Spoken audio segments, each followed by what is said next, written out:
Nós já estamos avançando, né? Eu quero dizer que todos são muito bem-vindos.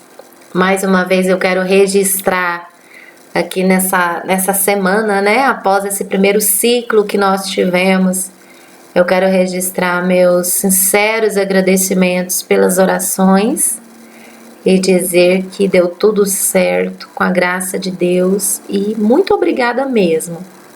Mesmo, né, nós estando aí, passando por esse momento com distanciamento, eu tenho muito carinho por vocês já, né, desde já, e agradeço muito a todos que oraram, a todos que rogaram a Deus por mim, e deu tudo certo, viu? Tudo passa, né? E é com muita alegria que nós encerramos, né, esse primeiro ciclo, esse ciclo 1. E hoje nós teremos 2 momentos na nossa aula. O primeiro momento é a nossa devolutiva da nossa VA. E assim, se tiver alguma questão, alguma dúvida, esse primeiro momento eu gostaria realmente de retirar todas as dúvidas com relação à VA. Eu não gosto de fazer uma questão que tenha duplo sentido ou que tenha ficado, né, alguma dúvida desse primeiro ciclo. Então, desde já eu já quero aqui compartilhar com vocês na tela as questões da nossa VA para a gente fazer essa devolutiva. E logo em sequência a gente já começa uma matéria nova, né, dando sequência ao nosso conteúdo. Deixa eu aceitá-la, seja bem-vinda, e todos os demais.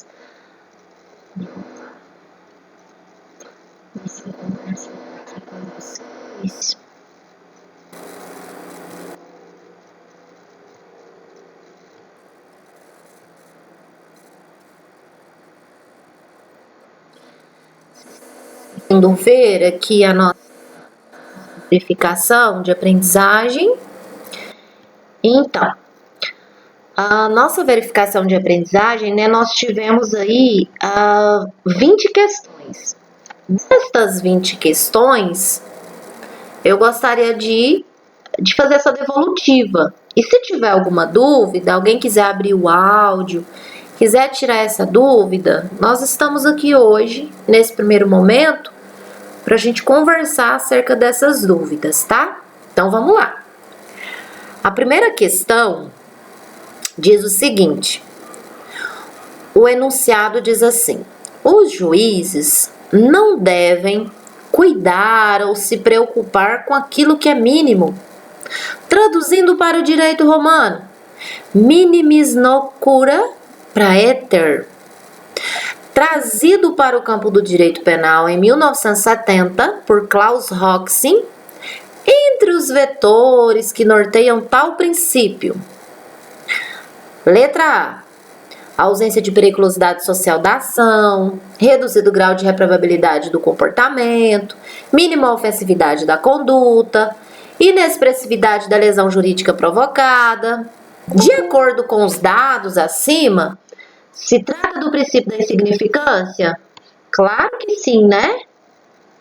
Claro que sim. Essa primeira questão, ficou alguma dúvida? Ou não? Ou todos conseguiram entender? Vocês não estão conseguindo? Não apareceu?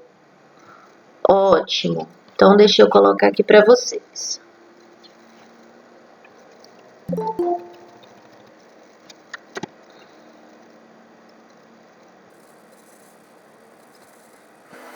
Seja muito bem-vindo. Aí, ó, coloquei no chat para vocês darem uma lida, tá? Porque, aí, ó, deem uma lida, ó. Essa foi a nossa primeira questão da nossa verificação de aprendizagem, né? Que justamente traduz aí os vetores do princípio da insignificância. Então, essa questão está totalmente correta, completamente correta. Se tiver alguma dúvida com relação a ela, quiser abrir o áudio, quiser escrever aqui no chat, por favor, estamos aqui para que a gente possa realmente tirar todas as dúvidas. Professor, não está aparecendo aqui para nós. Tá, aí, Altair, eu coloquei no chat, você conseguiu ler?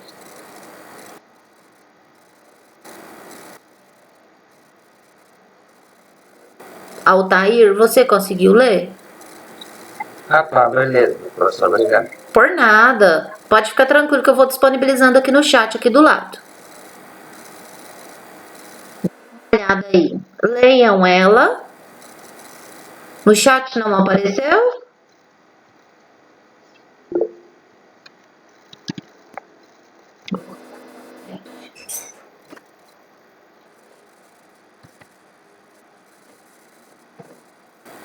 Acabei de enviar, Sara. Agora sim?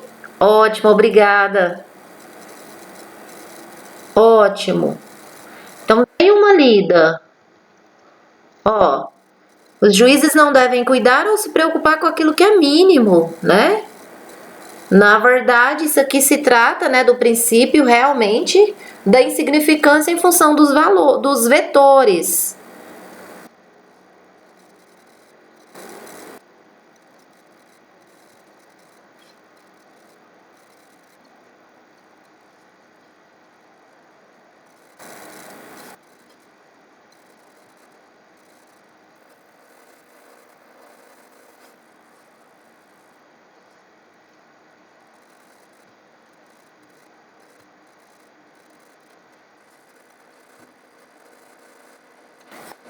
Compartilhar mais uma vez com vocês.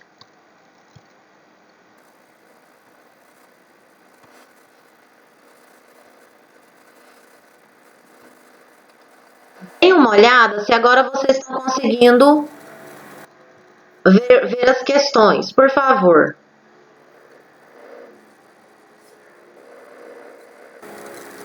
Ai, Priscila, que bom que deu certo. Estão conseguindo? A Vitória também agora consegue ver? Ótimo.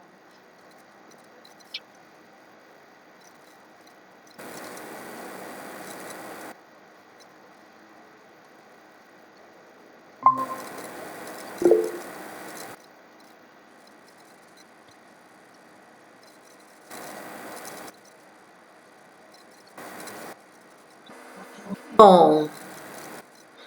Ficou melhor para enxergar?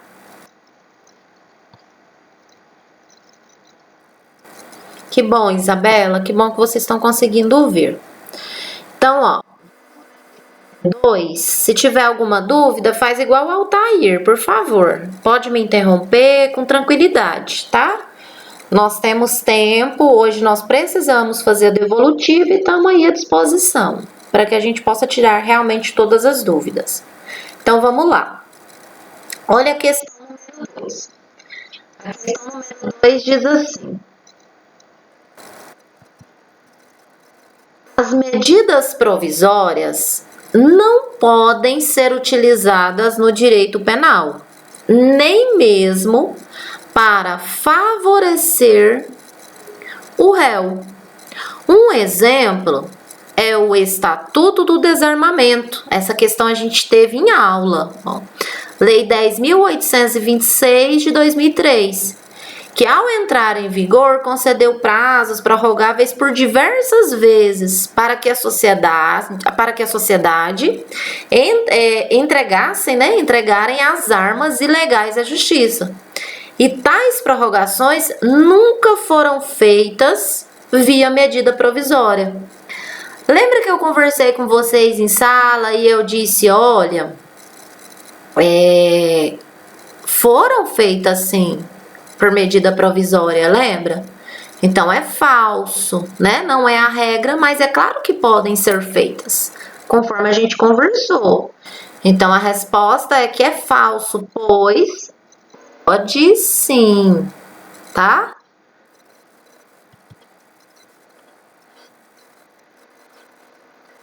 Para eu passar aqui para 3.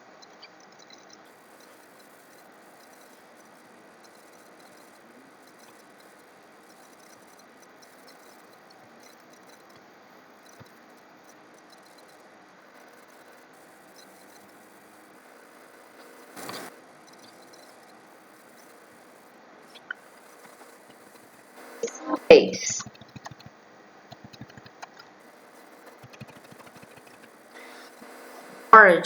Algumas fases marcaram história e a evolução do direito. Em uma dessas fases, atribuíam-se os eventos naturais aos seres sobrenaturais. Então, atribuíam-se os eventos naturais aos seres sobrenaturais. Castigava ou premiava estes seres, né? Que dirigiam a vida das pessoas. E conforme a ação das pessoas, estes seres sobrenaturais castigava ou premiava. Essa fase aqui, nesta fase, o homem não entendia os fenômenos naturais. Que fase é essa, gente? Lembra que nós conversamos, né? A respeito das fases, nós temos a fase da vingança pública, a fase da vingança divina, entre tantas outras. Então, essa fase em específico, né, nós temos o quê? A vingança pública, né? 4.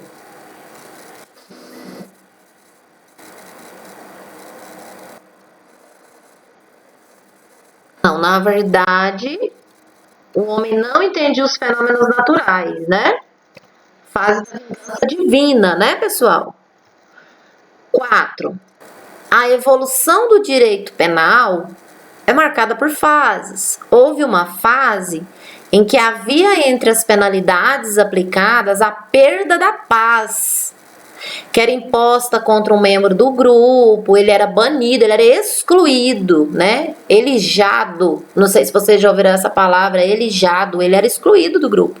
Ficava à mercê dos inimigos. E tinha também a vingança do sangue, que era aplicada aos integrantes do grupo rival. Eram lutas intermináveis, né? A resposta ela era replicada com ódio, com guerra. Qual era a alternativa que realmente condizia com essa fase? Vingança privada, né? Onde nesta fase nós sabemos que a justiça, na verdade, ela era feita, né? Realmente no sentido de eram penas realmente desproporcionais, né? Questão 5. Acerca dos sistemas jurídicos da atualidade, era para marcar incorreta. O Brasil adotou o sistema jurídico common law, né? Então, aqui, né, era para a gente marcar incorreta. Então, essa era a resposta. 6. Isso aqui é o livro Vigiar e Punir, do Michel Foucault. E, na verdade, lá no início, né, nós temos aí o suplício sofrido por Damens. Então, nesse suplício, né, eu copiei, né, aqui, até coloquei o site, né, do livro digital. Damens fora condenado a 2 de março de 1757 a pedir perdão publicamente diante a porta ali principal da igreja de Paris, aonde ele devia ser levado, acompanhado numa carroça, nu, de camisola, carregando uma tocha de cera acesa de 2 libras. Em seguida, na dita carroça, na praça de greve e sobre um patíbulo que aí será erguido, atenazado nos mamilos, braços, coxas, barrigas das pernas, sua mão direita segurando a faca com que cometeu o parricídio, queimada com fogo de enxofre. E as partes, né, que era atenazado, se aplicaram chumbo derretido com óleo fervente, piche em fogo, cera, enxofre, derretidos conjuntamente. E a seguir seu corpo seria puxado, desmembrado por 4 cavalos, e seus membros e corpo consumidos ao fogo, reduzidos a cinzas, e as cinzas lançadas ao vento, né? Então, na verdade, aqui nós temos... Boa noite. Nós temos aqui suplícios e punições cruéis, né, que são escritas na obra do de Foucault, mas em confronto com essas penas, tem-se o princípio da dignidade da pessoa humana, sendo que o Brasil consagrou esse princípio como fundamento da República Federativa do Brasil. Totalmente certo, totalmente verdade. Questão 7. Considerando presos em estabelecimentos penais, presos detidos em carceragens, o Infopem, 2019, ele apontou que o Brasil ele tem uma população prisional, né, aí acima de 773 mil pessoas, né, que estão aí com a sua liberdade privada, em todos os regimes. Caso sejam analisados presos custodiados apenas em unidades prisionais, sem contar nas delegacias, né? Então aí esse número é muito grande, um número alarmante. Um grave problema, isso é um grave problema que a população mundial enfrenta, é a Covid e o relacionamento, e relacionando, né, o problema dessa grande população carcerária com o momento atual vivenciado por nós brasileiros, né, leva a muitos a refletir sobre a aplicação do princípio da dignidade da pessoa humana. Haja vista entre os aspectos do princípio da dignidade da pessoa humana, tem-se o quê? Vedação de tratamento degradante, tratamento cruel, né? Acerca do princípio da dignidade da pessoa humana, marque a proposição incorreta. Aqui a resposta é a incorreta.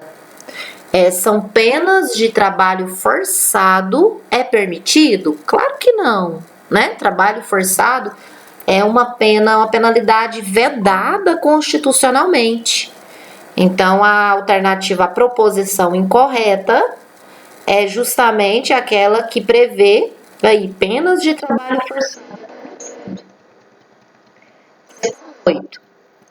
Emmanuel Kant traduz a fórmula objeto. Lembram que a gente conversou? Que significa que a pessoa tem valor superior ao objeto. A pessoa não pode nem deve ser tratada como objeto. Reconhecendo o princípio da dignidade da pessoa humana, percebe-se que toda pessoa deve ser tratada de forma digna e não com base em um direito penal objetivo, sem analisar o dolo, sem analisar a culpa, porque em matéria penal só se pune se ao menos o sujeito tiver agido com culpa. Aqui é muito importante a gente relembrar que eu sempre vocês vão me ouvir muito falar isso, que o dolo, na verdade, ele é o coração do crime. Então, e isso é importante muito em se estudar o direito penal em si. E aqui essa questão é justamente o que tem previsão na parte geral do Código Penal. Não é permitido punir o outro em função dos seus estereótipos. Ele deve ser punido o quê? Na sua forma, na sua conduta dolosa, né? Ou ao menos culposa, né? Porque a culpa, daqui a pouco a gente vai conversar um pouco mais sobre a classificação do crime em específico, e vai ficando cada vez mais interessante. Vocês vão perceber a importância de se analisar o dolo para se punir alguém. Por quê? Qual foi a intenção do agente? O agente ele queria lesionar, mas teve como resultado a morte. Opa! Então eu estou diante do artigo 129 do Código Penal. Lesão corporal seguida de morte. E aí eu estou diante de um outro processo, que qual era a intenção do agente? A intenção do agente não era ofender somente a integridade física, mas a intenção do agente era matar. O dolo do agente, a consciência mais a vontade do agente era matar. Então, peraí. Aí eu vou para o 121. E aí eu vou analisar se há uma qualificadora. Por exemplo, se foi com emprego de veneno, aí qualifica-se, a pena aumenta-se.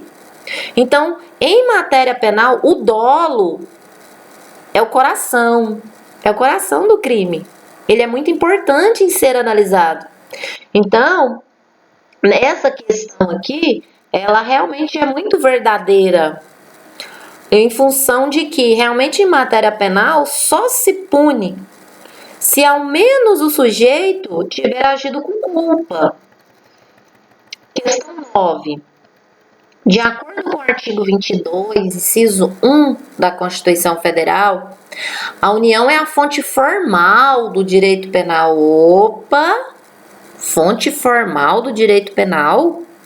Contudo, a competência legislativa suplementar, de ordem facultativa, instituída a critério da União, lei complementar poderá autorizar os estados a legislar sobre questões específicas. União é a fonte material, né? Então, essa questão é falsa desde o início, tá? Questão 10. A lei é fonte formal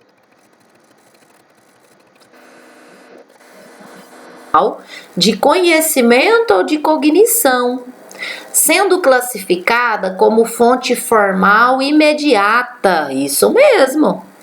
Já os costumes, os princípios, a analogia em bonam partem são fontes secundárias ou mediatas. Plenamente verdadeiro. Questão 11. As fontes secundárias ou mediatas somente podem servir como base para normas penais permissivas, jamais como fundamento de criação ou agravamento de normas penais incriminadoras. Totalmente verdade. Questão 12. A analogia em malam partem ocorre quando se aplica ao caso omisso uma lei considerada prejudicial ao réu que, segundo o Código Penal, excepcionalmente poderá ser admitida, uma vez que deverá ser salvaguardo o direito da coletividade em face do direito do agressor. Desta forma, é possível em nosso ordenamento jurídico a aplicação da analogia em malam partem? Totalmente falsa. Porque a analogia, os costumes, os princípios, eles podem sim ser utilizados. Contudo, desde que seja em bonam partem, em benefício do agente. E aí, nós temos alguns doutrinadores, né, que inclusive consideram, classificam o nosso Código Penal, né, como um Código Penal do delinquente, né, como um Código Penal do réu. Mas nós sabemos, e vocês perceberam nas nossas aulas, uma construção, uma evolução no direito penal, que nós entendemos que nem sempre a pessoa foi tratada como pessoa. Então, isso, na verdade, esta condição atual é uma condição que adveio de suplícios, adveio de momentos totalmente cruéis, de contextos, de sociedades que tinham o patrimônio, na verdade, como a base do seio social, da tutela estatal. Então, assim, esta construção, ela na verdade, ela foi um tanto quanto alterada, acredito eu assim, né? É um ponto, se a gente for abrir para debate, dá acaloradas discussões, mas em matéria de lei, em matéria de penalidades, houve um avanço. E esse avanço chega no seu ápice com a lei de execução penal, que nós vamos ter aí a oportunidade de estudar em momento oportuno. Então, esse avanço, na verdade, de que sequer eu posso, enquanto juíza, a título de exemplo aqui do Tribunal do TJ Goiás, eu não posso me utilizar de um caso semelhante lá do Rio Grande do Sul, eu não posso me utilizar daquele causídico, daquela decisão do Tribunal Superior lá do Rio Grande do Sul. Por quê? Para que não haja uma forma de prejudicar o réu, é um avanço. Cá para nós, é um avanço em termos de lei, um avanço em termos de fonte, tá? Apesar de ser um tópico de cabíveis discussões e opiniões diferenciadas, tá? Mas essa questão, ela é totalmente falsa, essa questão 12, ela não encontra guarida, ela não encontra respaldo, base nas nossas leis penais, tá bom? Então não é possível, de maneira nenhuma, analogia em malam partem, tá? Questão 13. Olha a questão 13. Nos trotes acadêmicos, prática costumeira entre os alunos, a injúria, né, que é referir o aluno como bicho, ou constrangimento ilegal, que, por exemplo, obriga o novato a repetir cantos satíricos contra a sua vontade, são considerados, gente, permitidos à luz do artigo 23, inciso 2 do Código Penal. São as decisões dos tribunais superiores que trazem esse respaldo, que traduz o quê? O exercício regular de um direito. Assim, diante desse contexto, né, nós verificamos a influência dos costumes como uma fonte que é formal do direito penal. Plenamente verdade, tá? Questão 14. Estados Unidos são responsáveis pela detenção de pessoas por tempo indeterminado, torturas como meio de interrogatório, se suspeitos de envolvimento em ataques terroristas. Traduzindo, a doutrina, né, dela denomina isso como um direito penal do inimigo. Então, o direito penal do inimigo, vamos relembrar ele? O direito penal do inimigo, ele busca separar, segregar determinadas pessoas, porque elas são vistas pelo Estado como inimigas do Estado.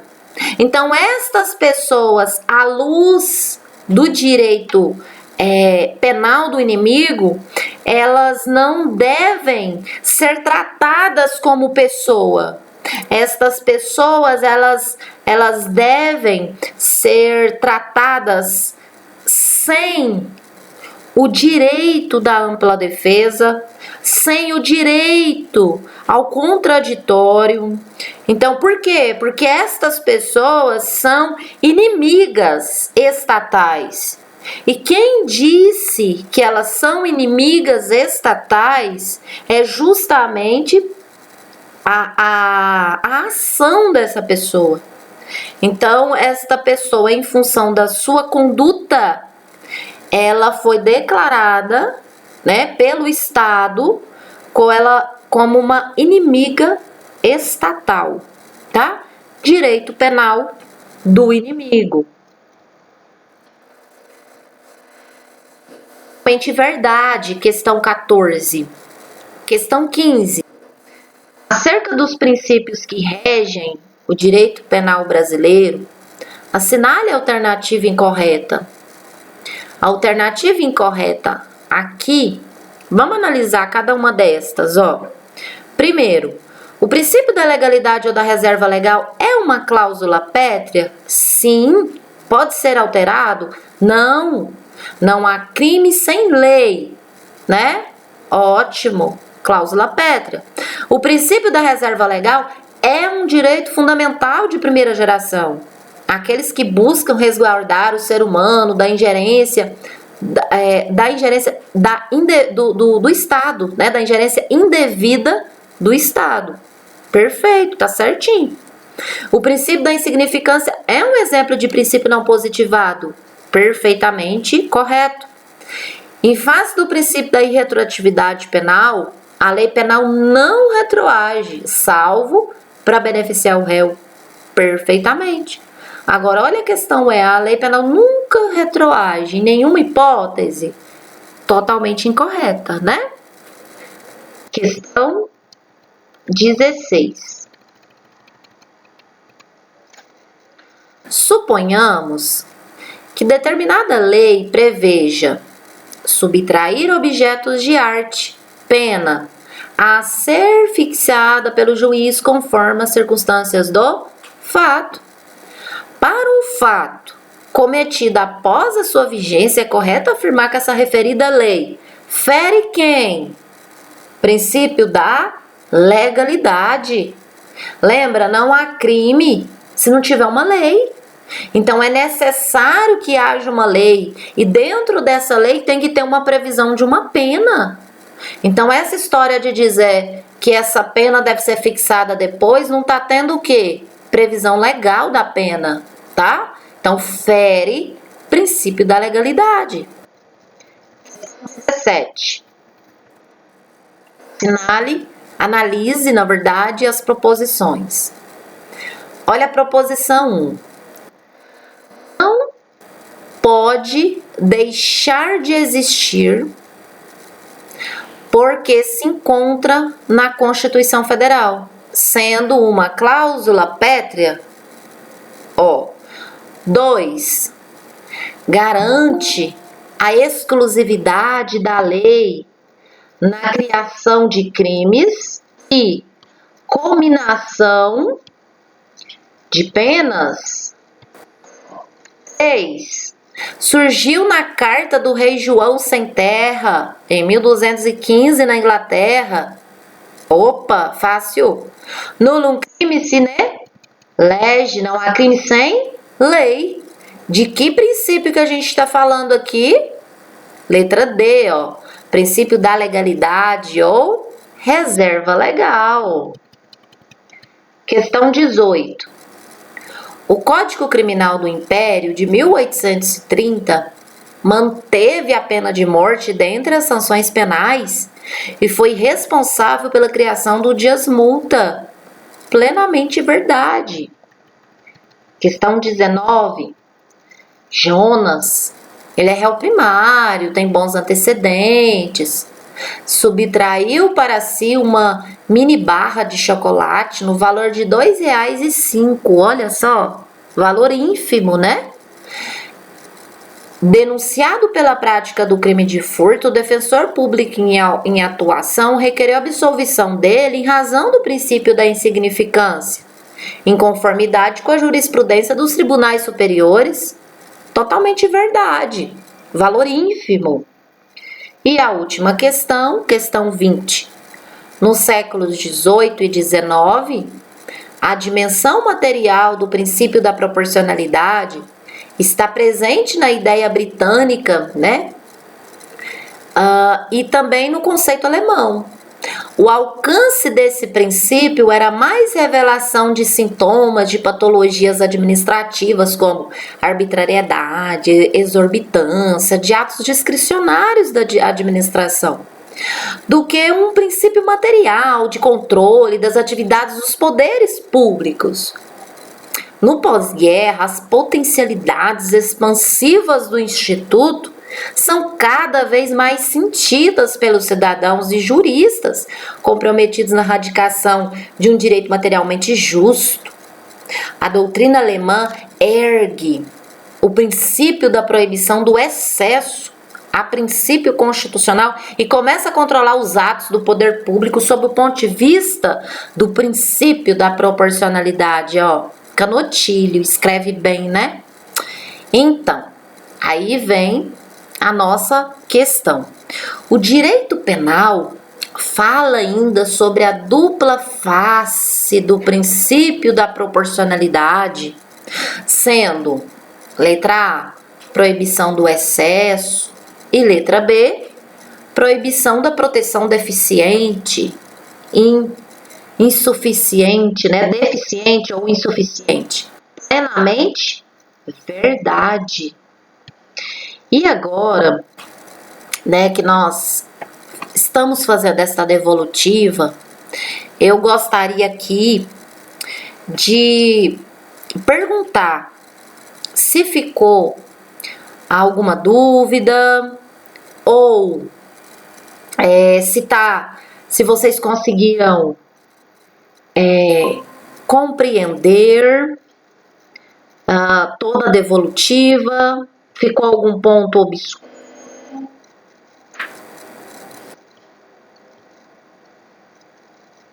E aí? Ou tá ok?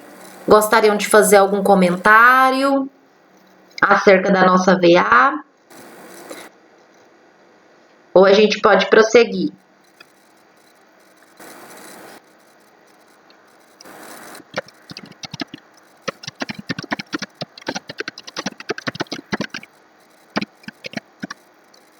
Tudo ok? Ah, Kézia, que bom, que bom. Que bom, Ana. Assim, meu desejo foi realmente cobrar, né? No sentido não de cobrar além, mas cobrar de uma forma que todos pudessem compreender, né? E aquilo que a gente realmente tivesse estudado. Então, por favor, críticas, eu estou aqui à disposição, né? A Ana achou um pouco difícil, mas foi bom. Que bom, Ana, que deu tudo certo. É isso mesmo. Ótimo, não, mas meu desejo é isso mesmo, né? É que a gente possa cada vez crescer um pouco mais. E o crescimento é assim mesmo, né? Ótimo, que bom. Tudo ok, a Priscila? Ótimo.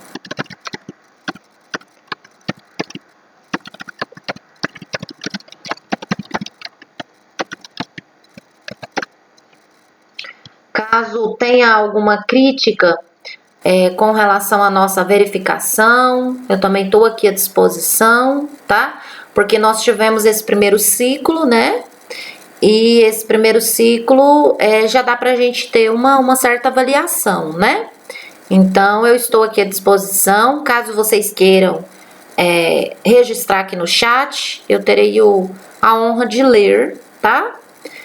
E é nesse sentido, então, que a gente encerra essa primeira parte da nossa aula, né?